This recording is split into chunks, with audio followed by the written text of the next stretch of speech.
Thank you so much for speaking with us today, May. We really appreciate you taking the time. And to begin, I'd just love to know a little bit more about Nusf and how you came to found this organization, what's really motivating its mission.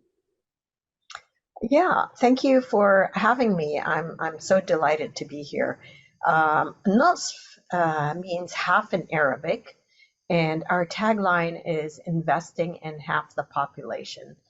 So the Arab Institute for Women's Empowerment, Nusf, was something that I developed throughout the years, working in Aramco for 30 years, um, uh, going up the leadership ladder and realizing that I have skills, I have experience, and I have leadership. What am I going to do with all of that? Especially at a time when Vision 2030 happened. And there was a whole stream dedicated to women's empowerment. And and I figured that this is what I wanted to contribute to. I wanted to contribute to Vision 2030, wanted to contribute to investing in women and empowering them. And that's our mission, is to empower Saudi and Arab women to help them contribute to their professional and leadership success. And so, because I am Saudi and I live here in Saudi, and Saudi Arabia is the largest economy in the MENA region, uh, I, I think we should establish it here first as a Saudi person, and then expand it to open chapters in the rest of the Arab world. Why? Because women challenges are the same in the Arab world. Our numbers are different, of course. The challenges are the same. And so this would be a good place to start because of all the support that we're getting. And then we use that experience to open up our chapters in different Arab countries. Mhm. And then before I go to my next question, I just have a quick follow-up. If you could tell me a little bit more about specifically what programs NUS runs for women and just like what form that programming takes for empowerment. Sure. So what we do, Nusf is 4 years old, 4.5 years old, but I've been working on Nusf for 10 years. And so when we launched it, we wanted to make sure that we launched something that is holistic and that is sustainable. And based on that, our working model is based on three pillars: equip, and that's our training arm. This is where we train women who are unemployed, we upskill them to find employment. Women who graduated and have just entered the job market, we train them also how to get the required skills to help them grow. And then we have middle managers, and we have up to executive level training. So that's our equip arm. And then our research is we focus on identifying where the gaps are for Saudi women and making recommendations and best practices on how to close these gaps. We give them to companies and those who commission us. And the third pillar is connect.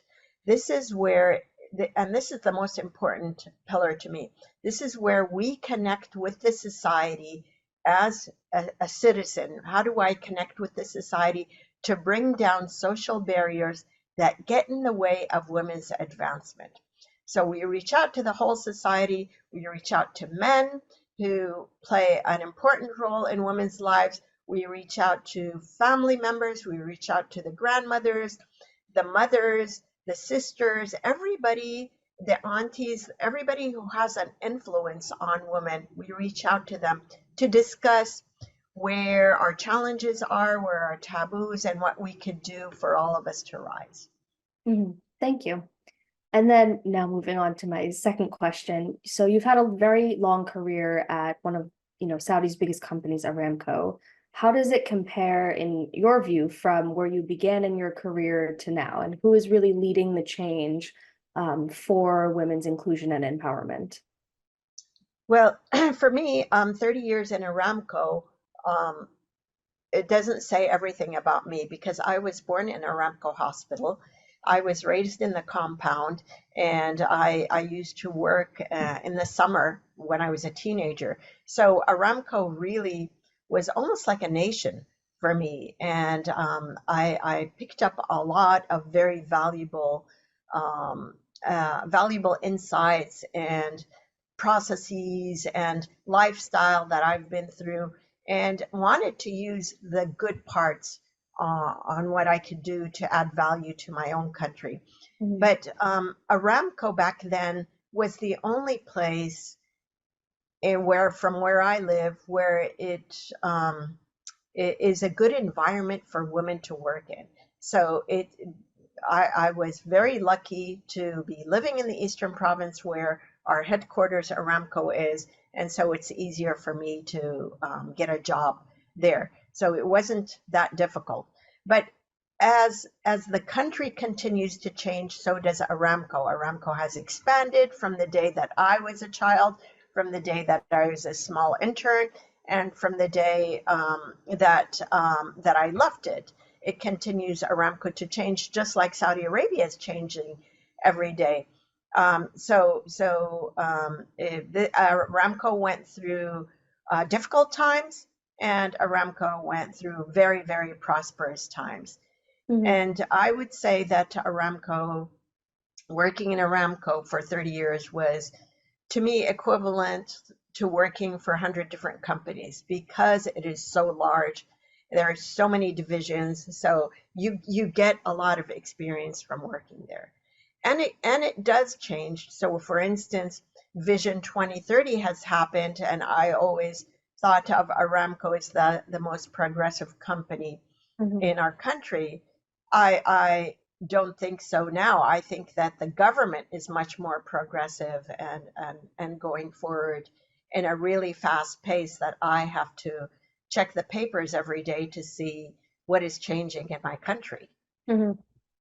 Absolutely. So you mentioned the Vision 2030, and I'd like to ask you kind of a two-pronged question. First is how specifically you see Vision 2030 supporting the empowerment of Saudi women, and then on the flip side, how you see the role of Saudi women in realizing Vision 2030. Is there a difference? Do you see them as complementary? If you could elaborate a little bit on that. So, okay, I want to go before Vision 2030. Mm-hmm. Before Vision 2030, because Vision 2030 started in 2016, so I think it's 8 years old now. But what I wanted to say is before that, the country had really been investing in women. I mean, where would you find a country that school is free for all Saudi citizens, of course? And public school, of course, is free for all. But what I wanted to say is they invest in your education. When you go to college, they give you a stipend to stay in college, so you don't leave the job. So you don't leave college to go find a job to help your family. They want you to stay in school, graduate from college, and then go find a job and help your family. So that was a really big incentive. And then there's the scholarship program where the opportunities are open for men and women, and there's huge numbers of women who have attended. Our scholarship program, which tells you about our country investing in its population and in particular women, we are the second largest scholarship program in the world. We are second to China. So it shows you how much money the country is investing in the education of youth. In fact, Saudi women are ranked in education. They're ranked number one in the MENA region. They're also in education ranked 10th globally. So it tells you a lot about the investment that was made in Saudi. Vision 2030 helped open the opportunities for women. So women had much more opportunities for them now that everything was clear and there's a mandate and there's just a stream explaining all of that. So companies are clear, and everybody wants to hire women because they know they're focused on their work. They put in a lot of effort, and I've just been in a meeting with a law firm where they had a young a lawyer, a female lawyer, who had just joined them for a year. And he told me, the lawyer that I was meeting with, he told me that this woman is equivalent to 3 or 4 of the men that had worked for us. And it's just music to my ear that people want to hire women because she's trustworthy, she gives her best, and even though she has other responsibilities as she goes to her family, to take care of her children and so forth, but still her level of determination at work, at school is very high. Mhm. And so, we're speaking about education. I'll probe a little bit on this track is so according to the latest data of the Global Gender Gap Report, Saudi has, closed the gap incredibly, scoring at 63.7% on educational attainment, which you mentioned, and health and survival sub indices.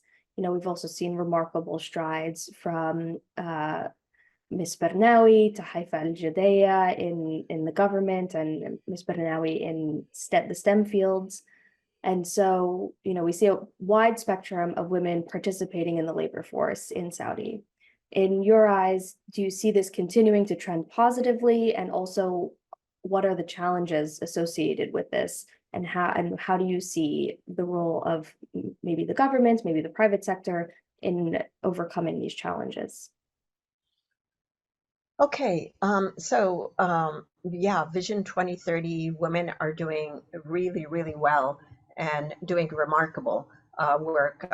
And so, what I see the trajectory is the kingdom is going to be doing working on improving itself all the time. We never claimed that we were perfect, but we're just trying to close our own gaps, our own challenges. We're addressing them.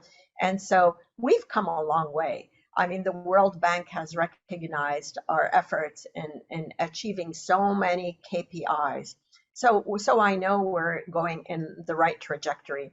And what makes me even more proud is Vision 2030 calls for increasing women's participation to 30%. And it used to be 17% just a few years back. Today we are 37%, and we've even bypassed our own KPIs. So I'm anticipating that by 2030 we might even reach 40%. So all of this is giving you an indication that the kingdom is very supportive. The kingdom is investing. Women are highly educated. The transition was seamless for everybody because we were prepared, and these were the lives that we were living in our own communities. But for the kingdom to open and the businesses to open that much for women, I think is just remarkable, and it's good for everybody. I mean, there's a port. Saudi Arabia is the only Arab country in the G20. And I worked on a stream on the gender stream, part of the G20 for Saudi Arabia. And we were working with all the Arab countries to provide representation for the Arab countries so we can represent them at the G20. But anyway, a report that Saudi Arabia developed in conjunction with the G20, it said that investing in targeted training in Saudi women will generate a $400 billion return on investment by 2030. So it says a lot to what it does to the GDP when women are fully engaged in the economy. Now, we still do admit that we still have a long way to go, but I look at women in different sectors. For instance, in STEM, women in STEM in the Arab world, and specifically in Saudi Arabia, have outnumbered women in STEM in Silicon Valley. They've outnumbered women in the OECD countries. Now, having said that, that doesn't mean that's a really good sign. But also the other sign that we need to pay attention to is where are the opportunities for women to use these STEM degrees so they could add further value. And the ministries, the different government ministries, are doing a lot to address that and to change that. And of course, there's the Ministry of Communication and IT that's done so much on budgeting, and they've invested a lot of money for technology and STEM fields. Mhm.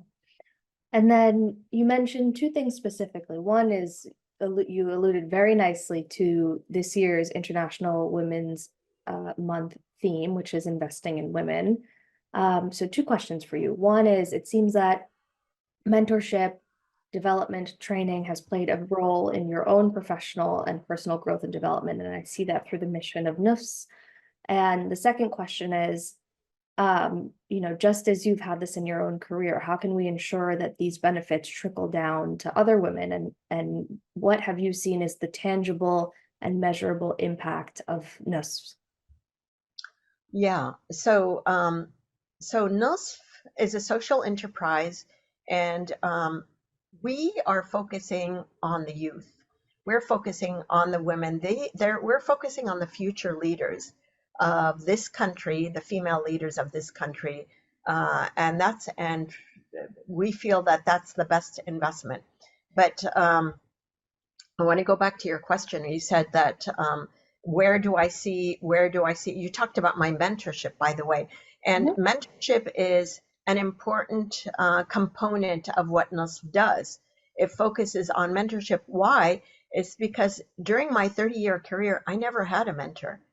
I didn't even know what mentorship meant. I never had a male mentor. I never had a female mentor. There was this one person that I always admired his business ethics, and I just followed what he was doing. And I Mhm. didn't know that was mentorship or not. But all in all, as I continue to become older, realize the importance of mentorship, and that my company, Aramco, previously was investing heavily in mentorship in the past 20 years. This is where I needed to put a critical component for NUSF in mentorship. And what we do in mentorship is when I was in Aramco, I mentored around 70 women, and they come to my office in a formal setting, and Mhm. it becomes a formal setting, and she's not relaxed, and it takes us about 10 to 15 minutes for her to ask questions that we can work together on. And that always bothered me. And so this is what I decided to do when I left Aramco.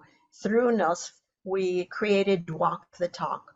Walk the Talk is a mentorship program where we started because I'm from Khobar, and we identified 50 senior executive women, and we matched them with 50 young professional women who've just entered the job market. And because I live close to the Corniche, and we matched them one on one, and we asked them to walk for an hour to an hour and a half and have like a mentorship session. First of all, the weather is beautiful. That's exercise. It's very casual. And what helped us the most is the senior executive woman came and thanked us, saying, "We didn't know how to give back. Thank you for giving us this platform to help us."